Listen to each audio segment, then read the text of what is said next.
Hey, good morning, folks. This is Sunday, October 23rd, 2022, and today we'll be studying Hosea 6, verses 1 through chapter 7, verse 2. Apologize for my absence, but you've heard of passing the peace in church. I did not want to pass whatever it is that I've got, so I chose to just create a little video for the lesson today, and I hope you folks will forgive me for that, and hopefully I'll see you guys next Sunday. But let's jump in today's lesson about Hosea, which is a story of unconditional love. You can never have too many friends. From Dionne Warwick's "That's What Friends Are For" to the sitcom Friends, we all grow up seeking and wanting to have friends so that we can share our lives with. But if you think about characteristics of your best friends, not just acquaintances, you can just think, you want someone who's maybe fun to be around, caring, trustworthy, but almost to a person, I think each of us would say one unwavering characteristic of their best friends is that they're loyal. According to Webster's dictionary, loyalty is a strong feeling or support. All right, let's try that again. Strong feeling of support or allegiance to a person or to a cause. So, why do we value loyalty in our relationships? I think it's because we want to have someone who, regardless of whether we're having a good day or a bad day, they're in our corner. And I've heard people say before, just because they're on your side doesn't mean they're in your corner.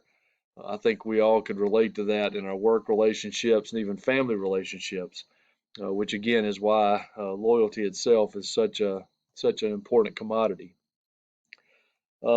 Disloyalty in our relationships, of course, causes a lack of trust, a lack of feeling loved.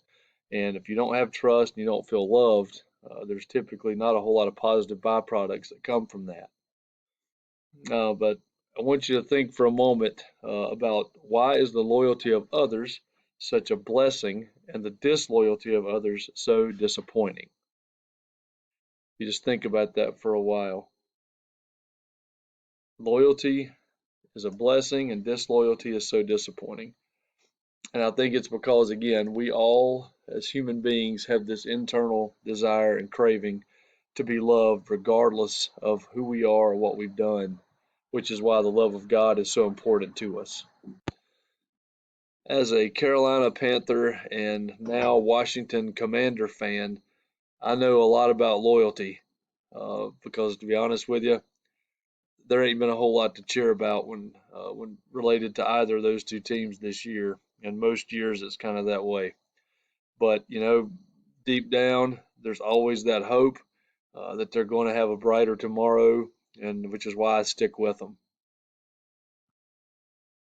According to Psychology Today, loyalty is important in relationships because it builds mutual trust, it helps to ease changes that happen in life, it provides support during challenges, it offers security, and in terms of how to be loyal in relationships, some examples given are make a commitment, offer continual support, communicate effectively, practice gratitude, be persistent, stay true to yourself, complete small gestures, ask for help, and probably most importantly, practice forgiveness. Because if you're loyal to the person, you're going to stay true to them even when they are not at their best and maybe they haven't made the best decisions and maybe haven't treated you the best. The book of Hosea includes uh, a scenario where God commands Hosea to take unto himself a wife, but the wife of ill repute, a prostitute. And of course, this person is Gomer. Um, I'm sorry, I would really, really, really struggle to call her that name. I would give her a nickname, Poochiekins or something, but I couldn't call her Gomer. I'm sorry. But anyway, Got to get past that. But in terms of the context, Hosea pointed out, like a prosecuting attorney, that Israel had broken its covenant with God. Indeed, he indicated that they had broken 5 out of the 10 commandments, and the priests were to blame. And that's the sad part. It sounds very familiar, doesn't it? Just like when Jesus was on the earth, the religious leaders were some of the biggest obstacles he had to deal with. The priests had failed to teach the people a proper knowledge of God, and they themselves had rejected God's law and abandoned their devotion to the Lord. Next, Hosea charged the people with idol worship, accompanied by acts of sexual debauchery. They participated in these acts because they thought it would bring them good fortune, but instead it led to their doom. Their acts were not hidden from the Lord, and he would tear them to pieces like a lion until they recognized their guilt and saw his face. Hosea called the people to repent that they might be restored to a right relationship with God. After all, God wanted devotion and not insincere acts of worship. Because the people broke their covenant with God, they would be punished. And as we've talked about throughout the prophets, as we've been studying them, sin equals God's divine punishment. As a holy God, he has to punish sin. He cannot be associated with it. But there's the basic context of the book of Hosea leading up to today. Now, if you will follow along with me in your participant guides, I failed to mention this earlier, but we're in lesson 8. But if you will follow along with me, I'll start by reading Hosea chapter 6, verses 1 through 3. Come, let's return to the Lord, for he has torn us, and he will heal us. He has wounded us, and he will bind up our wounds. He will revive us after 2 days, and on the 3rd day he will raise us up so we can live in his presence. Biblical interpreters have differing views of the meaning of verses 1 through 3. Verse 1 indicates that though God has torn the people, he will heal them. Though he has wounded them, he will bind up their wounds. And so thus the image that you see there on the slide. Verse 2 isn't a reference to the resurrection of Christ, which is what I thought it was, when it says he will revive us after 2 days. On the 3rd day, he will raise us up so we can live in his presence. But a couple trusted sources, as well as our Sunday school lesson, says it's not a reference to the resurrection of Christ, but it's a reference to how quickly God would heal and restore his people if they would turn back to him. But it is kind of interesting how closely this resembles a prophecy about Christ. Verse 3 says, let's strive to know the Lord.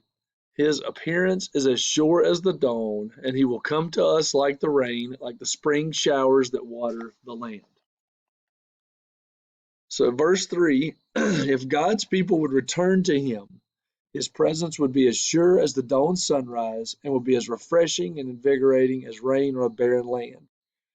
This was a direct challenge to the people of Israel's reliance on the fertility gods, who could never do what God could do for his people, if only they would strive to return to him. Now, the word strive denotes a conscious effort on the part of the people to come back to the Lord. Intimacy with God was completely up to them.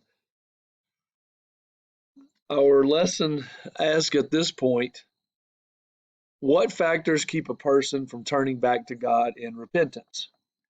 2 or 3 come to mind right away. Things such as pride. I don't need to turn back to the Lord. Fear. What is God going to take away from me is he going to take this sin away if I'm still really not wanting to get out of that sin at the time? And or denial. Not really feeling like you need to turn back to the Lord because you're better than this person and that person. We're always going to be able to stack ourselves up as better than some, but also we're going to be found wanting compared to others. That's why we all need the blood of Christ. And now for verses 4 through 6. What am I going to do with you, Ephraim? What am I going to do with you, Judah? Your love is like the morning mist and like the early dew that vanishes. This is why I've used prophets to cut them down.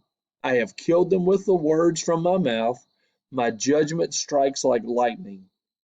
And here is the linchpin verse. For I desire faithful love and not sacrifice, the knowledge of God rather than burnt offerings. Judah and Ephraim's love for God was as fleeting as the morning mist and the vanishing dew, which is basically something that you can't rely on and is not around for very long, which is not something you are seeking if you want loyalty in a relationship. Verse 5 says, because of Israel's fickle and unreliable love for God, he has used the prophets to cut down the people. God has literally used the words of his mouth to kill. Thus, the pretty awesome but yet kind of disturbing image there on the right. But he used their words to cut down the folks and bring them down to size. And then for that linchpin verse, which is also found in similar variations in 1 Samuel 15:22, Psalm 51:16 and 17, and Matthew 9 verse 13, and chapter 12, verse 7. For I desire mercy and not sacrifice, and the knowledge of God more than burnt offerings. Beautiful verse, and tells us what is in the heart of God. He doesn't want the pageantry. He wants a broken spirit and someone who truly relies on him. So the book asks a great question at this time, where it says, why is loyalty valued by God more than religious rituals and practices? Well, if you think about it, rituals are things that are controlled by man and can be done in an effort to appease or kind of manipulate God. True worship of God involves the heart, mind, and actions, which is total devotion. And now for Hosea 6, verses 7 through 11a.